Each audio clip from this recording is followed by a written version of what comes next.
Hi everyone, my name is Sean and welcome to the first episode of Lines in Sand, the product of countless hours of fascination with the Great Pyramid of Egypt and other lost wonders of the forgotten world. Today I want to talk about the Great Pyramid of Egypt, specifically around access to and navigation within the Great Pyramid. We know that many explorers and archaeologists and robbers and other undesirables have been inside the Great Pyramid over the years, as have millions of tourists in more modern times. But who were the first people to gain access to this sealed mystery of a structure, and more importantly, how did they get inside? Did some unknown party strip the pyramid of its riches, or has it always been a barren, empty construction? That's what I want to look at today. I'm going to look at some of the known entrances into the Great Pyramid, forced or otherwise, as well as some other interesting breaches and tunnels, and then take a look back at who could have been the first people to gain access to the interior of the pyramid. So welcome to the channel. Give me a like or subscribe if this kind of content is what you are interested in. Grab yourself a drink, perhaps a coffee or a tea, and sit back and join me on today's journey. The pyramid's main entrance. Now, unless you are completely new to the Great Pyramid, you'll know that the current main entrance to the structure is through the so-called Robber's Tunnel. The actual main entrance to the pyramid, which is not too far away from the Robber's Tunnel entrance, at least in terms of the overall size of the pyramid, appears at first glance to be sealed by huge chevron blocks.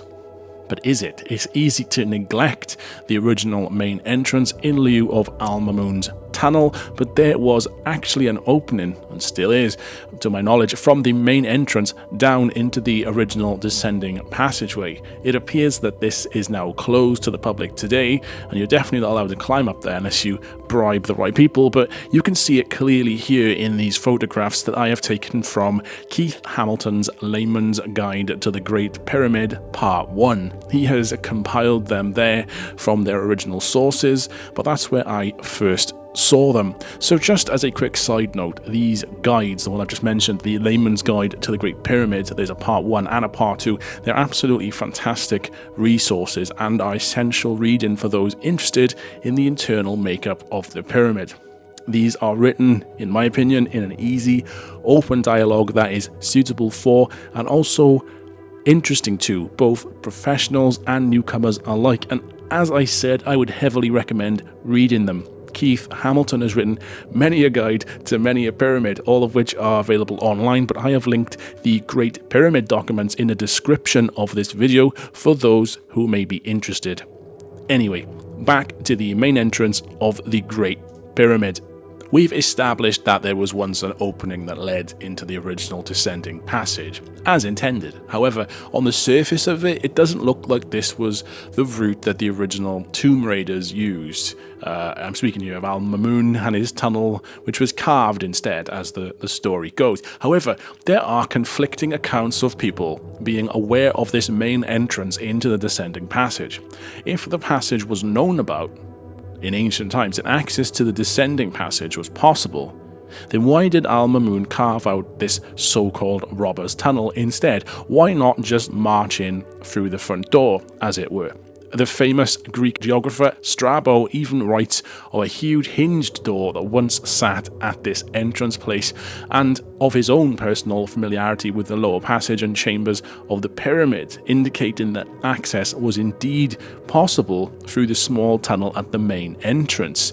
But we'll come back to all of these points a little later on. On a tangent, it's definitely worth mentioning the void discovered directly behind the main entrance blocks by the Scan Pyramids project in 2016. The Scan Pyramids project, in my opinion, is a vastly overdue undertaking, bringing more modern investigative techniques to this ancient mystery of a structure. We will no doubt touch on the Scan Pyramids project heavily as we peel back the layers of these pyramids more in coming videos, but for now, I just want to say that using a method known as muon tomography, yeah, I know all about that, I'm an expert, the Scan Pyramids team in 2016 discovered a void directly behind the chevrons of the main entrance, just above where the descending passageway meets the edge of the pyramid. This void, aptly named the Scan Pyramid's north face corridor, is located 1 to 2 meters inside the pyramid from its north face, so just behind those chevron blocks. This is super exciting stuff, and there are many theories about the purpose of this void, as well as other voids and passageways discovered by the Scan Pyramids project. But I'm getting ahead of myself a little here. In regards to the scope of this video, to our knowledge, this passageway discovered by Scan Pyramids has never been entered and has never been explored, and again, to our current knowledge, remains completely sealed off since the closing up of the pyramid by its original constructors. Perhaps one day a team will be allowed to somehow explore this void, but this could not have been an entranceway that was used by those who sought a way to break into this giant structure thousands of years ago. At least there is no evidence to show that this void has ever been opened. And if it wasn't for modern technology, such as more reliable muon tomography and infrared thermography and all this stuff, we wouldn't even know that this void existed. It tantalizes the mind to wonder about what further voids and passageways remain undiscovered in this and in other ancient pyramids in Egypt. So, moving on from the main entrance then, right? Let's move away from the main entrance on the north face once more, and let's take a look around the outside of the pyramid before we take the obvious route of going inside through the Robber's Tunnel. Let's take a look at something called the Notch. In the northeastern corner of the Great Pyramid, approximately 80 meters above ground, is a small clearing or notch where there is plenty of room for several people to stand on, right? This notch could easily be disregarded as an area where the limestone blocks have just fallen away. However, some interesting online footage shows of a very small opening at the back of this notch, a cave-like entrance that is between 2 to 3 foot high, judging from the pictures, and about a third of that wide. And inside this notch and inside this little cave-like entrance can be seen the inner core masonry of the pyramid as it thins out towards the top of the structure.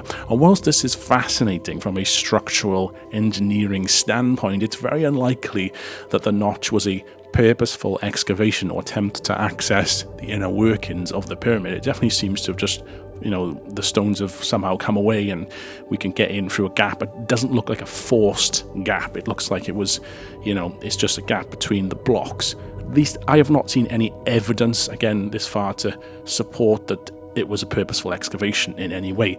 The notch does bring some interesting points to the table around the so-called inner ramp theory, which is one of many conflicting theories about how the pyramid was constructed, but we'll come back to that in another video. The Man-Killer Tunnel. Now, this is an interesting one, and something that I have had, animated online conversations about in YouTube comment sections and with other online theorists. But what is the so-called Man-Killer Tunnel? This tunnel was created alongside the narrow King's Chamber northern air shaft. It follows the shaft a ways into the pyramid before terminating. Information on this forced dig is scarce, but I will be doing a more in-depth video on the Man-Killer shaft, presenting a few theories on how and why it was made.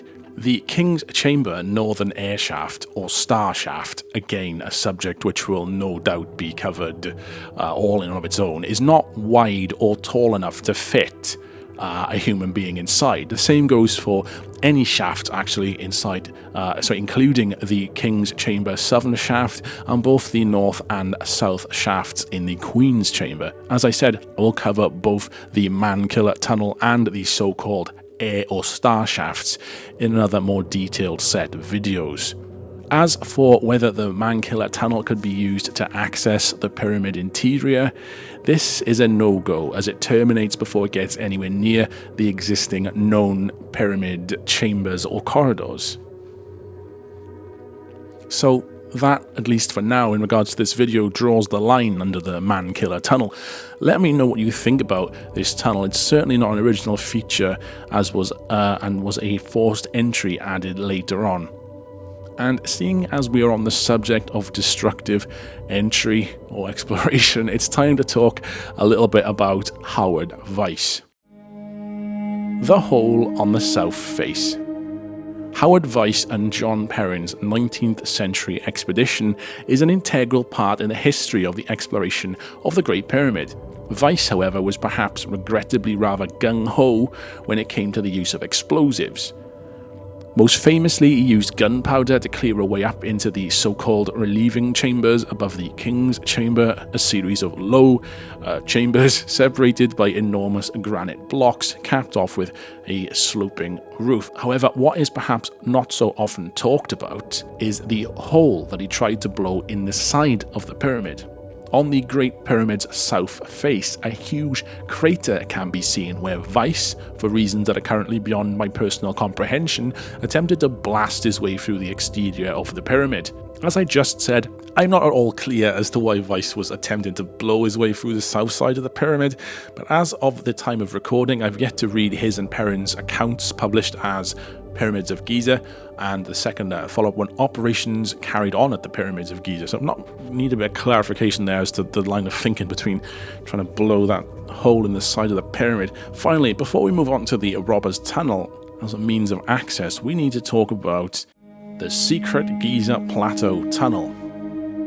Admittedly, this was a new discovery for me that I first came across whilst researching information for this video, and it's not something I was originally going to include when I planned the video. The website Ancient Code posted an article that stated in 2015, the Al Haram news channel reported that a man digging illegally under his house in the Giza Plateau accidentally uncovered a tunnel that led into the Great Pyramid.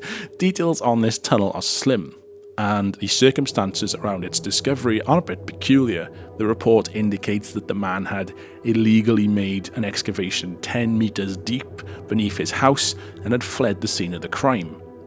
I'm not sure if a neighbor or fellow resident reported his digging to the authorities.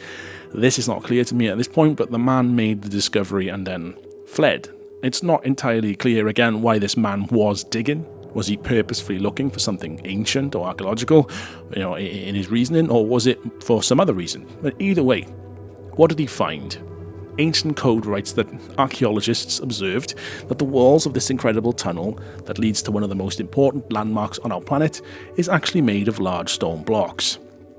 Who saw that coming? The thinking seems to be that this discovered secret passage is part of the wider pyramid complex, and that the tunnel connects the Temple of Cheops, or Khufu, to the Tomb of Khufu within the Great Pyramid. It's not clear whether it's believed that this new tunnel leads to the exterior of the Great Pyramid or whether it terminates somewhere inside, but it's an interesting theory all the same. The article does go on to say that the apparent Temple of Cheops, or Khufu, is thought to be lost, buried beneath a small village near the Giza Pyramid complex. And just as a side note here regarding Pharaoh Khufu, whether or not the Great Pyramid actually served as Khufu's tomb instead of filling another purpose is far beyond the scope of this video, but is something that I will touch on in other videos in the future. I just wanted to mention that rather than skirt over it before moving on. Finally then, onto the Robbers Tunnel, or al-Mamun's Tunnel. As we clarified at the start of the video, the so-called Robbers Tunnel is still the passage into which we access the pyramid today. It is perhaps obvious to say, with its fairly low entry point and level ground, it's much easier an access point than that of the opening beneath the main chevron entrance. But who was al-Mamun, and why did he break into the Great Pyramid? There would be no way at this point so far into a video to do a biography on al-Mamun and do it justice. It would take too long and involve research into topics I'm not very well versed in, such as Islamic and Middle Eastern history. The brief version is that al-Mamun was the 7th Abbasid Caliph, reigning in the 9th century.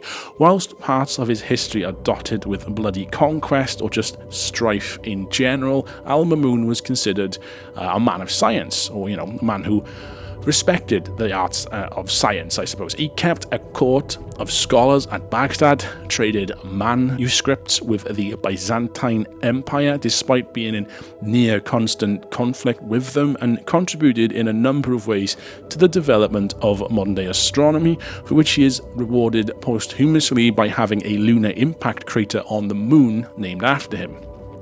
In the year 1832, al-Mamun brought his forces to Egypt to fight a growing Bashmurian insurgency. With the dirty work complete, the visiting al-Mamun moved on to the pyramids at Giza and supposedly forced access to the treasures within, seeking either knowledge or riches. Whatever his personal reasons for wanting to get inside the Great Pyramid, the official line tells of his workers tunneling in the pyramid using a battering ram of some kind and their own tools as well. And as their work reached the junction of where the ascending and descending passages meet, the digging operation caused casing stones around the blocked ascending passage to fall away. Some versions of this story I have read online say that a blocking stone fell from the ascending passage, but I find this quite doubtful, as it would have slid down the descending passage and blocked the subterranean chamber, either at the top or at the very bottom where it narrows upon levelling out. Casing stone or granite blocking stone behind it, either way the story goes that the falling stone, disturbed by the digging and the battering ram, alerted the team to correct their course slightly to the left, where they soon broke through and discovered both the ascending and descending passages at the, of the Great Pyramid. Noticing that the ascending passage was blocked with the blocking stones, work began on tunneling up and around the granite blocks, and soon enough a way into the ascending passage was carved open, supposedly for the first time. The story concludes with the Caliph and his men ascending to both the Queen's chamber and King's chamber, finally opening the way and unlocking the secrets of the mysterious Great Pyramid, only to find absolutely nothing. No treasure, goods, documents, or mummified bodies have ever been found inside the Great Pyramid. If all of these passages were sealed for thousands of years, then was the pyramid just left empty in the first instance? Or had someone already got into the pyramid before al-Mamun's men unlocked the ascending passageways and the chambers above it? Either way, the official line that al-Mamun's men tunneled in from the outside doesn't hold much water with me. How on earth would they have known to be so accurate with their digging? How would the Caliph have instructed his men to dig inwards at the exact point where his tunnel would hit the junction where both the ascending and descending passages of the pyramid met? There's some possibility he knew beforehand, but how? I just don't know. I can't see it personally. Otherwise, that ain't half some luck he's got, fair play. Before we talk about the possibility that al-Mamun was not the one that carved the robber's tunnel, let's think about something else. A more realistic consideration, perhaps, is that al-Mamun's men carved the robber's tunnel out of the stone from the inside out. Alternative researcher Ralph Ellis suggests in his article Tunnel Vision that the tunnel could have been constructed in order to remove something large from the pyramid. The missing sarcophagus lid from the king's chamber, perhaps. There was also, according to some other older accounts, originally a similar sarcophagus in the queen's chamber at one point. Ralph goes on to make this realistic consideration slightly less realistic by suggesting that the Caliph al-Mamun took the sarcophagus lid out of the robber's tunnel, and parts of this granite slab are now constituted into the Black Stone of Mecca, set into the eastern corner of the Kaaba. Some say that al-Mamun was looking for magical artifacts, and coupling that with his position in the Islamic world, I can see how Ralph has joined these dots, but without further clarification or evidence, this isn't really a strong theory in my opinion. There is always the possibility that al-Mamun and his men were not the first people to find the upper workings of the pyramid. We know that the descending passage and the empty and unfinished subterranean chamber was known about before al-Mamun arrived in Egypt, but was the robber's tunnel also dug before his time? Some say that the pyramid's king's chamber and queen's chamber were visited long before the time of al-Mamun, and were perhaps opened up at the orders of a later Egyptian king who may or may not have had access to some sort of plans or blueprints of the pyramid layout, but I would need to expand further on this, as it's just pure speculation for the moment. There is also something I need to touch on quickly, is the so-called replica of the tunneling system used in the Great Pyramid nearby. I believe an 80-foot or so distance away from the Great Pyramid, there is a set of tunnels in the ground, and some believe that they were practice chambers, as it were, used before the Great Pyramid construction began. However, the layout of these tunnels and chambers does not directly match that of the layout inside the Great Pyramid, at least as the layout we know about. So whether or not someone, al-mamun or otherwise, could have searched these tunnels for clues beforehand seems a bit wishy-washy, but we simply don't know if that, influenced or assisted him in any way. Often, it seems, from an historical standpoint, exploration of the upper portions of the Great Pyramid begins and ends with al-mamun, which I think can be a fairly narrow viewpoint. Let me just try and explain what I mean. Is someone has tried digging a tunnel behind the alcove in the Queen's Chamber, something we can touch on later. The 18th and 19th century explorers didn't write about doing this, so it must have been al-mamun who did it. The great gash in the granite wall in the King's Chamber must have been al-mamun. Unsuccessful tunneling in the corners of that same room had to have been al-mamun. The reality, though, is that we have no proof, and we can only speculate whether it was al-mamun's work or the work of visitors before or after him. But before we wrap up and recap on what we have covered, let's just finish with a little piece on the well shaft. Now, this shaft could be a video essay all in of itself, and I'm sure it will be at some point. There's so much. This was supposed to be like a 10-minute video, and it's already ballooning, and there's so many other tangents that I've written and I've had to cut, and I will put in other videos. But was there access to the above chambers of the pyramid discovered this way through the well shaft by ancient visitors? Who could have gone in this way and stripped out any goodies before al-mamun arrived? We don't know. The well shaft runs from a very small opening at the bottom of the grand gallery. It goes down into the depths of the pyramid vertically, past an unexplained grotto, which is something else we can talk about at another time, and eventually terminates at the bottom of the descending passage, deep in the bedrock near the entrance of the subterranean chamber. Getting up and down this vertical climb, especially with a bunch of treasure or heavy artifacts, would no doubt have been an absolute nightmare, but that doesn't mean it wasn't possible. With the ascending tunnel blocked with the granite plugs, and before the days of the forced tunnel that was dug around these plugs, the well shaft is the only other known way to get into the upper parts of the pyramid, like the Queen's Chamber and the King's Chamber. But wasn't this well shaft unfinished? You couldn't get through it until later explorers completed it. On the surface of it, that appears to be the case, but the devil is in the detail here. The well shaft remained blocked below the grotto until about the 19th century, so the official line remains strong, to be fair. Until al-mamun or someone else dug around the blocking stones of the ascending chamber, the upper workings of the pyramid remained hidden for thousands of years. But look at this drawing from the account of Professor John Greaves. He explored the pyramids as part of a wider Middle Eastern tour in the late 1630s. He made diagrams for his book on the pyramids entitled Pyramidographia, which was released in 1864. Hopefully I've said that correctly. You'll notice on the diagram that the bottom halves of the well shaft, descending passage, and the entire subterranean chamber are missing from this cross-section diagram.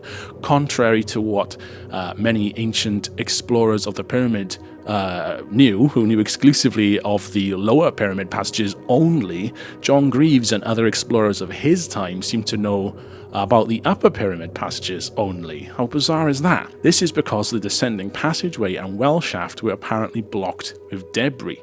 But where did this debris come from? Again, another tangent. We know from the older accounts that the descending passageway and underground chamber were reachable because people like Strabo and stuff wrote about it. Why then, by the 17th century, is the way once again blocked?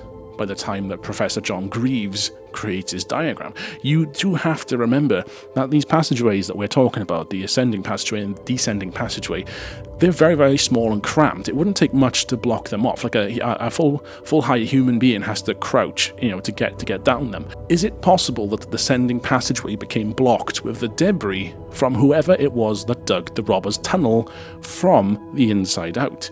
Where else would all of that excess block go? Is this actually in a roundabout way supporting evidence that the robbers' tunnel was dug from the inside out? Did the diggers just throw all the rubble down a descending passageway?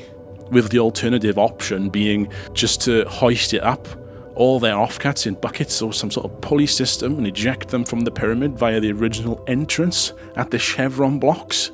Just chucking the mess down the descending corridor would certainly have been much easier, especially because there was apparently nothing of value to be found down there. It wasn't until the 19th century where our friend Caviglia, the guy who may or may not have carved the Man-Killer Tunnel, which we'll touch on in another video, had a team unblock the ascending well shaft, clearing it finally of debris and allowing access to the upper chambers this way. But like I said earlier, the devil is in the detail here. The well shaft, and just like the subterranean chamber entrance and descending tunnel beneath it, they were obstructed by debris, not by the fact that the tunnel was unfinished or completely sealed up in some way, by stone. Access to the upper portions of this pyramid could well and truly have been possible this way, and the tunnel blocked at a later date. Unfortunately, though, as with all this stuff, we just don't know for sure. So, if you're still with me at this point, I would like to thank you. It's been a fun journey. To finish off this video, let's just recap on what we have discussed. We've looked at a few openings, fissures and tunnels connected to the Great Pyramid from the outside, and we've discussed who could have used them or made them. However, I think the answer to the initial question proposed in the video title is quite straightforward. As in, how did people first get into the pyramid? Well, I've got to say, I think it was just through this front door. It would have been a nightmare get into this original opening with the external casing stones still in place on the pyramid. A ladder or rope system would likely be required. Similarly, for the descent into the descending passageway, you wouldn't want to be sliding down that tiny passage without a way of getting out. You'd need a rope or something in there too, hopefully. Bear in mind also that some ancient accounts say that there was a stone door covering the original descending passageway opening. If this existed, then it would no doubt have been a nightmare to shift due to its weight, but, it might not even have been real. But yeah, I think the original entrance was discovered and opened, perhaps with the permission of, or on the behest of, a later Egyptian king who wanted to get inside. The robbers' tunnel came later, but in my opinion, from the inside out, and this was not a tunnel created to access the pyramid. Al-Mamun came, as and when historical accounts dictated that he did, but whether his men were the ones who created the robbers' tunnel, the jury's still out, for me at least. So what do you think? Who do you think were the first people inside the pyramid? Do you agree with my theory on how they got in? What role do you think al-Mamun played in all of this? This went on a little bit longer than I anticipated, but damn, this is just the nature of this mystery. Let me know what you think about what I've spoken about today in the comments below. Let's have an open and civil discussion about this. Remember, I am also still more or less, as you could probably tell, at the beginning of my own learning journey. So if I got anything wrong, please do reach out and let me know. Thank you for watching, everybody. I will catch you next time on Lines in Sand. Cheers for now. Have a good one.